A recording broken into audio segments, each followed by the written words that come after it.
പ്രിയമുള്ള ഗുരുജനങ്ങളെ, മാതാപിതാക്കളെ, സഹോദരി സഹോദരന്മാരെ, എല്ലാവരുടെയും അനുഗ്രഹത്തോടും ആശീർവാദത്തോടും കൂടി ഞങ്ങളുടെ ഈ വർഷത്തെ കലോപകാരം ഞങ്ങൾ പുറത്തിറക്കുകയാണ്. അതിൻ്റെ ഔദ്യോഗികമായ ആരംഭം ഇന്ന് ഞങ്ങളുടെ ഭവനത്തിൽ വെച്ച് നടത്തുകയാണ്. എല്ലാവരുടെയും അകമഴിഞ്ഞ സഹകരണം ഞങ്ങളോടൊപ്പം ഉണ്ടാകണമെന്ന് വിനീതമായി അഭ്യർത്ഥിച്ചുകൊണ്ട് ഞങ്ങൾ ആരംഭിക്കട്ടെ. ഏവർക്കും ഞങ്ങളുടെ അഭിവാദനങ്ങൾ.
സ്വാമികളുടെ അനുഗ്രഹത്തോടെ ആരംഭം കുറിച്ച ഒരു കലാരൂപമാണ് ഈ കഥാപ്രസംഗം.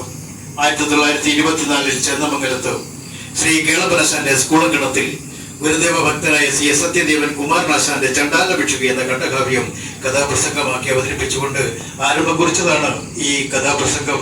അത് ഇന്നേക്ക് ഏതാണ്ട് 100 വർഷത്തിലേക്ക് കടക്കുകയാണ്. ഈ 100 വർഷങ്ങളോളം ഈ കലാപീഠത്തെ പോറ്റി വളർത്തിയ പ്രബുദ്ധ കേരളത്തിലെ കലാസ്നേഹികൾക്കെല്ലാം എൻ്റെയും എൻ്റെ സുഹൃത്തുക്കളുടെയും എല്ലാവിധമായ നന്ദി അർപ്പിക്കുകയാണ്.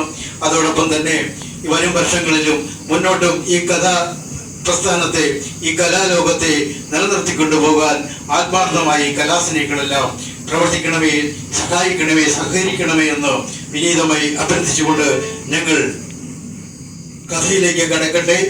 ഇന്ന് ഞങ്ങൾ ഇവിടെ അവതരിപ്പിക്കുന്ന കഥയുടെ പേരാണ് സഹോദരൻ കെ അയ്യപ്പൻ.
സഹോദരൻ അയ്യപ്പൻ, അതാണ് കഥയുടെ പേര്. ലോകാരാധ്യനായ ശ്രീനാരായണ ഗുരുദേവ തൃപാദങ്ങളുടെ ഗൃഹസ്ഥ ശിഷ്യന്മാരിൽ പ്രമുഖനാണ് സഹോദരൻ കെ അയ്യപ്പൻ. അദ്ദേഹത്തിന്റെ ജീവിതം കഥാപ്രസംഗ വിഷയമാവുകയാണ്. ഏതാണ്ട് 1.5 നൂറ്റാണ്ട് മുമ്പുള്ള ഈ കേരളത്തിന്റെ സാമൂഹ്യ പശ്ചാത്തലത്തിൽ നിന്നുകൊണ്ടാണ് ഞങ്ങൾ ഈ കഥ ഇവിടെ അവതരിപ്പിക്കുന്നത്. ഈ കഥ രചിച്ചിരിക്കുന്നത് professor M K Sanu master രചിച്ച സഹോദരൻ കെ അയ്യപ്പൻ എന്ന ബൃഹത്തായ ജീവചരിത്ര ഗ്രന്ഥത്തിൽ നിന്നും തെരഞ്ഞെടുത്ത ഏതാനും പ്രധാന സംഭവങ്ങളാണ് ഈ കഥയുടെ ഉള്ളടക്കം. ഇതിന്റെ കഥാകാലഘട്ടം ഏതാണ്ട് 1.5 നൂറ്റാണ്ട് മുമ്പുള്ള ഈ കേരളത്തിന്റെ പശ്ചാത്തലമാണ്. ആ പശ്ചാത്തലത്തെ കുറിച്ച് പറയുമ്പോൾ ഇന്ന് കാണുന്ന കേരളമല്ല അന്നത്തെ കേരളം. തിരുവിതാംകൂർ, കൊച്ചി, മലബാർ എന്നിങ്ങനെയുള്ള 3 നാട്ടുരാജ്യങ്ങളായി കേരളം കിടക്കുന്ന കാലം, രാജാക്കന്മാരുടെ ഭരണകാലം. ആ കാലത്തിൽ തൊട്ടുകൂടായ്മയും തീണ്ടിക്കൂടായ്മയും കൊടികുത്തി വാഴുന്ന കേരളം. ആ കേരളത്തെ സ്വാമി വിവേകാനന്ദൻ ഭ്രാന്താലയം എന്ന് വിളിച്ചു. ആ കേരളത്തിലാണ് നമ്മുടെ ഈ കഥ നടക്കുന്നത്. ആ കേരളത്തെ കുറിച്ച് മഹാകവി പണ്ഡിറ്റ് കർപ്പൻ ഇങ്ങനെ രേഖപ്പെടുത്തിയിരിക്കുന്നു. പട്ടണത്തിൽ വളരെ ഭേദം, നാട്ടിൻ പുറത്ത് നടക്കാൻ വേല,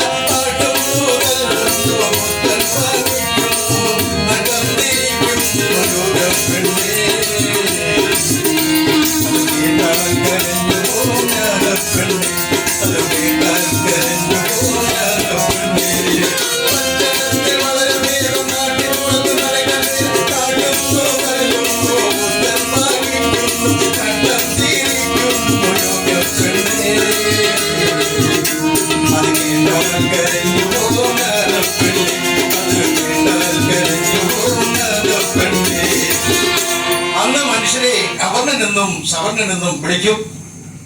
ഈ അവർണന്മാർക്ക് നടക്കാൻ അന്ന് പ്രത്യേകം വഴികളുണ്ട്. അല്ലാത്ത വഴികളിൽ എങ്ങാനും അവർ പ്രവേശിച്ചാൽ വഴി തന്നുള്ളിൽ അറിയാതെ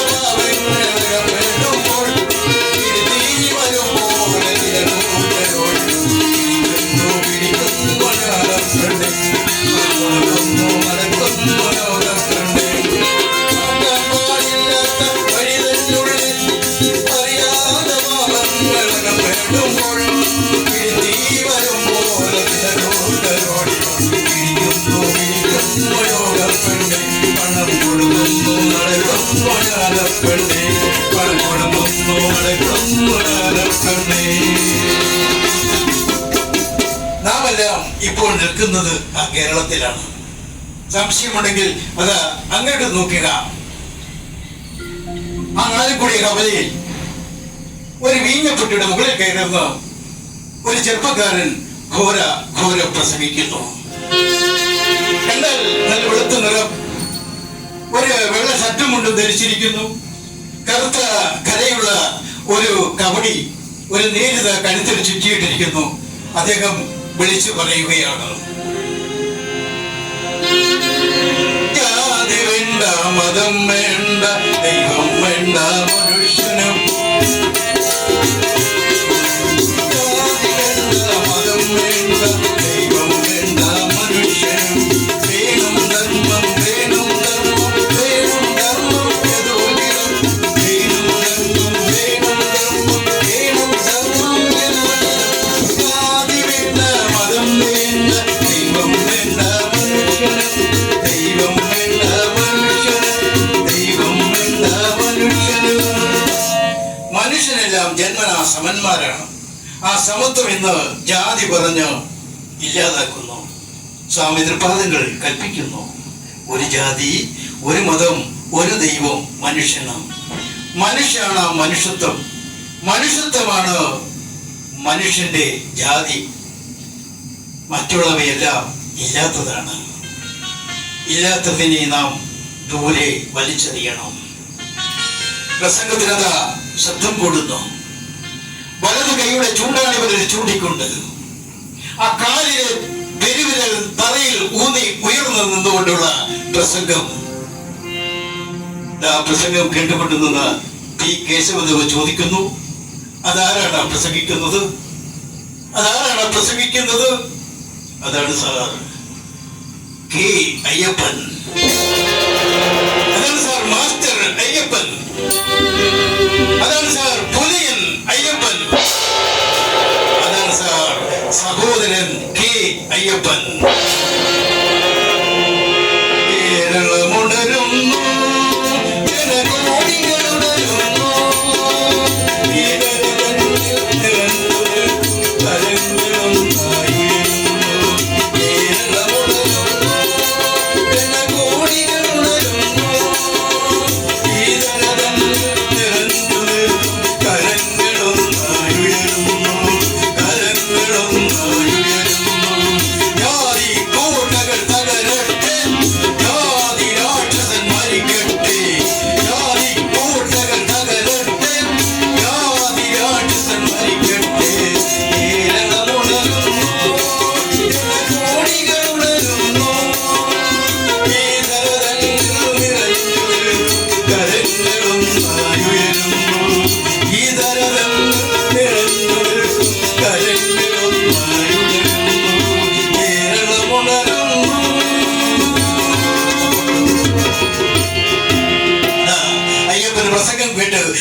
സന്യാസി ഓടിപ്പോകുന്നു. സന്യാസിമാരുടെ വേഷം കാവിയാണല്ലോ. ഒരു കാവി ഉടുക്കും, ഒരു കാവി പുതയ്ക്കും. എന്നാൽ ഇദ്ദേഹം കാവി പുതച്ചിട്ടില്ല, ഉടുത്തിട്ടേ ഉള്ളൂ. അദ്ദേഹം ഓടി ശ്രീനാരായണ ഗുരുവിന്റെ അടുത്തെത്തി. സാഷ്ടാംഗം പ്രണമിച്ചുകൊണ്ട് അത് ഗുരുവിനോട് പറയുന്നു, സ്വാമി, നമ്മൾ കരുതും പോലെ അല്ല അയ്യപ്പൻ. അയ്യപ്പൻ നിരീശ്വരവാദിയാ, നിരീശ്വരവാദി. എന്താ ഇപ്പോൾ അങ്ങനെ തോന്നാൻ? അല്ല സ്വാമി, അയ്യപ്പൻ പറയുക ജാതി വേണ്ട, മതം വേണ്ട, ദൈവം വേണ്ട എന്ന്. അയ്യപ്പൻ അത്രയേ പറഞ്ഞുള്ളൂ? അതോ ഇനിയും വലുതും പറഞ്ഞു? ആ പിന്നെ പറയുന്നത് കേട്ടു, വേണം ധർമ്മം, വേണം ധർമ്മം, വേണം ധർമ്മം യഥോചിതം. ഓ, അങ്ങനെയും പറഞ്ഞു. എങ്കിൽ അയ്യപ്പൻ പറഞ്ഞതും ശരിയാ. ഈ പ്രപഞ്ചത്തെ ധരിക്കുന്നത് എന്തോ അതാണ് ധർമ്മം. ധർമ്മമേവ പരം ദൈവം എന്നല്ലേ പറയുക? അതിൻ പ്രകാരം അയ്യപ്പൻ പറഞ്ഞതും ശരിയാ. മാത്രവുമല്ല, അയ്യപ്പന്റെ പ്രവൃത്തികളിൽ ഈശ്വരൻ കുടികൊള്ളുകയാണ്. സ്വാമി പറഞ്ഞ മറുപടി ഒന്നും പറയാൻ മനസ്സിലാകാത്തവണ്ണം അദ്ദേഹം അതാ അങ്ങനെ നിൽക്കുന്നു. അപ്പോൾ അത് അവിടേക്ക് കടന്നു വരുന്നു സഹോദരൻ അയ്യപ്പൻ. ജാതി വേണ്ട, മതം വേണ്ട, ദൈവം വേണ്ട മനുഷ്യനും. ജാതി വേണ്ട, മതം വേണ്ട, ദൈവം വേണ്ട മനുഷ്യനും. വേണം ധർമ്മം, വേണം ധർമ്മം, വേണം ധർമ്മം യഥോചിതം. ജാതി വേണ്ട, മതം വേണ്ട, ദൈവം വേണ്ട മനുഷ്യനും. ദൈവം വേണ്ട മനുഷ്യനും, ദൈവം വേണ്ട മനുഷ്യനും. അയ്യപ്പൻ സ്വാമി സന്നിധിയിലെത്തി അത് അവനയാലോചനായി നിൽക്കുന്നു. സ്വാമി തൃപ്പാദങ്ങൾ അയ്യപ്പനെ ഒന്ന് സൂക്ഷിച്ചു നോക്കി. എന്താ അയ്യപ്പ ഇങ്ങനെ പ്രസംഗിച്ച് നടന്നാൽ ജാതി പോകില്ല. എന്തെങ്കിലും പ്രവർത്തിച്ചെങ്കിലേ ആളുകളുടെ മനസ്സിൽ നിന്നും ജാതിയെ പിഴുതു കളയാൻ കഴിയൂ. സ്വാമി തൃപ്പാദങ്ങൾ പറയുന്നു, എന്തെങ്കിലും പ്രവർത്തിച്ചെങ്കിൽ മാത്രമേ ആളുകളുടെ മനസ്സിൽ നിന്നും ജാതിയെ പിഴുതു കളയാൻ കഴിയൂ. തൃപ്പാദങ്ങൾ കൽപ്പിച്ചിരിക്കുന്നു, എന്തെങ്കിലും ഉടനെ പ്രവർത്തിക്കണം. അയ്യപ്പനും നിശ്ചയിച്ചു ഉടനെ തന്നെ എന്തെങ്കിലും പ്രവർത്തിക്കണം. നാട്ടിൽ ചെന്ന് തന്റെ സുഹൃത്തുക്കളുമെല്ലാമായി കൂടിയാലോചിച്ച് ഒരു തീരുമാനത്തിൽ എത്താം. അതാ അയ്യപ്പൻ നാട്ടിലേക്ക് യാത്രയാവുന്നു. ഇനി അയ്യപ്പൻ നാട്ടിലെത്താൻ കുറെ സമയമെടുക്കും. ഒരു നാലാൾ കൂടി നിൽക്കുന്നത് കണ്ടാൽ അവിടെ ഒരു പ്രസംഗം നടത്തിയേ അയ്യപ്പൻ നാട്ടിലെത്തും. ഈ സമയം നമുക്ക് ആ അയ്യപ്പന്റെ ആ ജീവചരിത്രത്തിലേക്ക് ഒന്ന് കടന്നു ചെല്ലാം. അറബിക്കടലിന്റെ റാണി